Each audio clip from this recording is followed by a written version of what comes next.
நேற்றும் இன்றும் என்று மாறாத இயேசுவை நாமத்தில் உங்களை வாழ்த்துகிறேன். உங்களை அன்போடு இந்த காலை உடன்படிக்கை தியானத்திற்கு வரவேற்கிறேன். And you are most welcome to the covenant of the day. And today is 12th February 2025, Thursday. Hallelujah. இன்னைக்கு வியாழக்கிழமை. பாஸ்டர்ஸ் கான்ஃபரன்ஸ் இப்போது நடந்து கொண்டிருக்கிறது. அங்கிருந்து இந்த காலை வேளையிலே உங்களோடு பேசுகிறேன். கர்த்தர் நிச்சயம் உங்களுக்கு போதுமானவராக இருப்பார். உங்கள் தேவைகள் எல்லாம் சந்திப்பார், வழி நடத்துவார். நன்மையும் கிருபையும் உங்கள் வாழ்க்கையிலே தொடரும். சரிங்களா? வசனத்தை பார்ப்போமே. இப்போ தர்ம ஊழியத்தை பற்றி, ஏழைகளுக்கு பரிசுத்தவான்களுக்கு உதவி செய்வதை பற்றி பவுல் பேசிட்டு இருக்காரு. பார்ப்போமே. 1 கொரிந்தியர் 16 2வது வசனம். நேற்று முதல் வசனத்தை பார்த்தா இன்னைக்கு 2வது வசனம். On the first day of the week, let each one of you lay something aside, storing up as he may prosper, that there be no collection when I come. நான் வந்திருக்கும் போது பணம் சேகரித்தல் இராதபடிக்கு உங்களில் அவனவன் வாரத்தின் முதல் நாள் தோறும் தன் வரவுக்கு தக்கதாக எதையாகிலும் தன்னிடத்தில் சேர்த்து வைக்க கடவன். என்ன சொல்றாரு? நான் வரும்போது டொனேஷன் சேர்க்காதீங்க. நான் வர்றதுக்கு முன்னதாகவே வாரத்தின் முதல் நாள் என்னது? ஞாயிற்றுக்கிழமை தானே. வாரத்தின் தபசு காலம், வாரத்தின் கடைசி நாள் சனிக்கிழமை, வாரத்தின் முதல் நாள் ஞாயிற்றுக்கிழமை. அப்போ வாரத்தின் முதல் நாள் ஞாயிற்றுக்கிழமையில உங்களுடைய சம்பாத்தியத்தில் கொஞ்சம் எடுத்து தர்ம ஊழியத்துக்காக சேகரித்து வைங்க. அது உங்களுக்கு ஆசீர்வாதமாக இருக்கும். யாருக்கு கொடுக்கறதுக்காக? ஏழைகளுக்காக. யாரு அந்த ஏழைகள்? கிறிஸ்துவுக்காக, கிறிஸ்துவின் விசுவாசத்திற்காக பாதிக்கப்பட்டவர்கள். அவங்கள பத்தி தான் பேசுறாரு. Because of the faith, because of their believing Jesus Christ, they find difficulties.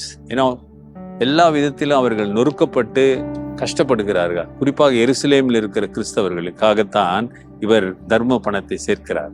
He is raising money for people who live in Jerusalem. அவர்கள் உதவி செய்வதற்காக. அதனால அவர் ஒரு ஆலோசனை கொடுக்கிறாரு. டொனேஷன் நான் வந்த பிறகு அப்படிலாம் சேர்க்காம இப்பவே ஆரம்பிச்சு சேர்த்து வைங்க. அது உங்களுக்கு ஆசீர்வாதமாக இருக்கும். அருமையானவர்களே, ஆண்டவருடைய பிள்ளைகள் கிறிஸ்துவுக்காக பாடு அனுபவிகளுக்கு உதவி செய்ய வேண்டும்.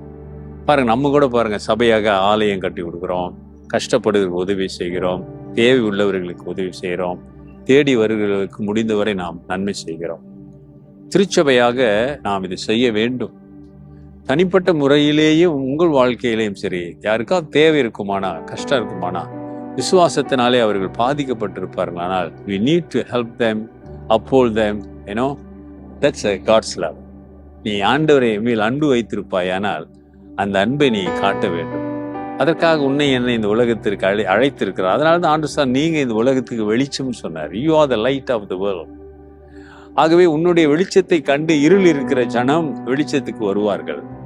ஆமாதானே? அப்போ ஒரு சாட்சியான வாழ்க்கையை நாம் வாழ வேண்டும். சுயநலமாக நாம் இல்லாதபடி நமக்கு இருக்கிற வருகிற வருமானத்துல கொஞ்சம் எடுத்து கஷ்டப்படுறவர்களுக்கு, ஏழைகளுக்கு நாம் கொடுக்க வேண்டும். இது திருச்சபையின் ஊழியமாக பவுல் சொல்றார். தர்ம ஊழியம் திருச்சபை செய்ய வேண்டும், கர்த்தருடைய பிள்ளைகள் செய்ய வேண்டும் என்று சொல்கிறார். உங்க வாழ்க்கையில இப்படிப்பட்ட நன்மையான காரியங்களை செய்கிறீங்களா? யோசிச்சு பாருங்க, ஒப்பு கொடுங்க. கர்த்தர் பெரிய காரியங்களை செய்வார். பரிசுத்தமுள்ள ஆண்டவரே, இந்த காலை வேளையிலே நம்மை நோக்கி பார்க்கிறோம். நீர் அழைத்தவர் உண்மையுள்ளவர் ஆண்டவரே. இன்றைக்கு நம்முடைய செய்தியை கேட்டு ஒப்பு கொடுக்கிற பிள்ளைகள் வாழ்க்கையில் மீது ஒரு வல்லமை கடந்து செல்லட்டும். குறைகளை, குற்றங்களை மன்னித்து இன்னும் தொடர்ந்து உமக்கு பிரியமாய் வாழ்வதற்கு உடைய கிருபையை தாங்க. ஒப்பு கொடுக்கிற பிள்ளைகள் மீது உடைய வல்லமை கடந்து செல்லட்டும். இயேசுவை நாமத்தில் ஆசீர்வதிக்கிறேன் பிதாவே, ஆமென். நமது ஆண்டவராகிய இயேசுடைய கிருபை, பிதாவின் அன்பு, பரிசுத்தாவின் ஐக்கியம் உங்களோடு இருந்து உங்களை ஆசீர்வதித்து காப்பதாக. என் ஆத்துமாவே கர்த்தரை ஸ்தோத்திரி, என் முழு உள்ளமே பரிசுத்த நாமத்தை ஸ்தோத்திரி. என் ஆத்துமாவே கர்த்தரை ஸ்தோத்திரி, அவர் செய்த சகல உபகாரங்களை மறவாதே. என் பிரதர் அண்ட் சிஸ்டர், சகோதரனே, சகோதரியே, விசுவாசத்திலே பாதிக்கப்படுகிறவர்கள், கஷ்டப்படுகிறவர்களுக்கு நீ உதவி செய்கிறாயா? God bless.